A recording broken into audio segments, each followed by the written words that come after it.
Welcome to MMO Grinder Backtrack, where we take a look at games reviewed previously to check out what's new. Today in January of 2018, I'll be revisiting Savage Hunt, the low-fat yogurt parfait to what was once called Dragon's Prophet. As Dragon's Prophet was an admittedly rough alpha disguising itself as a full release, it still had the right amount of charm and fun ideas to be my favorite game of that year. However, the game went through a ton of rough times, being wholly abandoned by SOE, now known as Daybreak, leaving only an EU version published by Infernum that held up well enough until Runewaker started messing with the formula quite a bit. With the game now in the hands of the publisher Gamigo, who ended up acquiring Infernum, they've decided to do a relaunch of the game under the name Savage Hunt. So with a relaunch, revamp, and kinda new publisher in tow, let's see if this legendsification of Dragon's Prophet holds any merit. The game itself went through a graphics overhaul, yet we should put a bit of a caveat in that the game doesn't look all that better, but just has some new shine to it. Fire effects got quite a bit of a touch-up, and there's some new lighting in place, but it isn't really anything that we'd call groundbreaking. This, of course, doesn't fix the main issue with the game. It's absolutely terrible frame rate, seemingly due to a memory leak. Just saying, don't try to open the map too often once you start seeing the chug. It's a thing.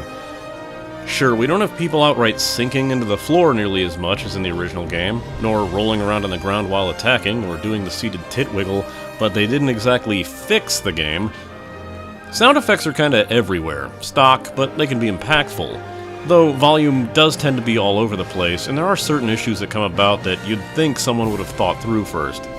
Voice acting is just as interesting as usual, despite there being some better line reads, especially some from who is very likely Johnny Young Bosch. Still, there isn't much consistency to any of the quality. Other changes including removing your combo abilities to then be later unlocked as class skills. It's something that makes the combat flow way slower early out. One of the most egregious examples being a sorcerer's skill that grants you an unending buff, complete with absurdly loud sound effect. That's meant to be used for a combination skill that you don't unlock for another 10 or so levels. Without it, you're stuck with a constant burning noise and twirling fireball effect unless you click this buff off manually. And with the still existing requirement for you to hit escape to enter mouse mode, the game's pace is killed completely. Adding to this pace killing is the incredibly slow grind now, where you'll see yourself several levels below the recommended for each area because experience gains have been nerfed rather heavily. It's kinda like when the original would start to head towards endgame levels, and the quest content became further and further away, forcing you to grind out the levels to qualify for the next set of quests. Instead, the experience gains from quests ends up so low that when you end up at the next set of quests, you're painfully under level for them anyway, needing to group or grind in an effort to not get destroyed by the next area. Public events seem to alleviate this a bit, but they still require the kind of grind and time commitment that could have also taken care of an entire block of quests with less feeling of repetition. In fact, this pacing was so bad that we just decided to scrap any plans on making this a full episode as we'd originally looked to do. We had spent weeks in the game, barely able to scrape past the first few areas, and it was difficult to justify spending an entire MMO grinder's worth of time on barely making progress out of the first towns.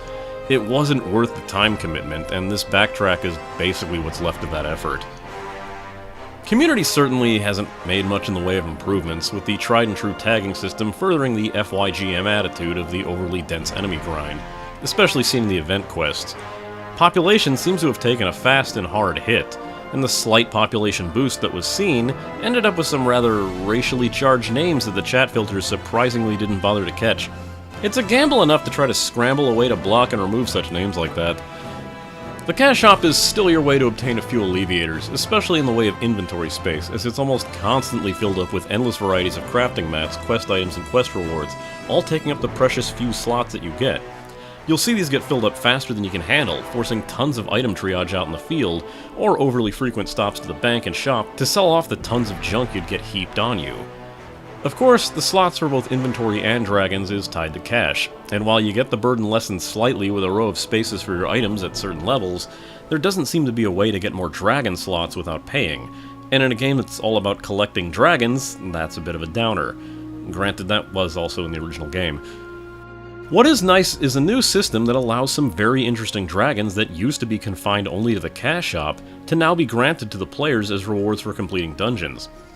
They still pay tribute to the random number gods regarding their stats and abilities, but that's nothing a willing grind won't fix, and that could be a main contributing factor to wanting to play this game, if you can get around all the other issues. I'll be sure to check back with this game and others in more episodes of MMO Grinder Backtrack. Oh yeah, the character creator still lets you create the most glorious abominations of humanity, and dragon taming is still an interesting and fun mechanic that I wish more MMOs would try to adopt in some way. Some things never change.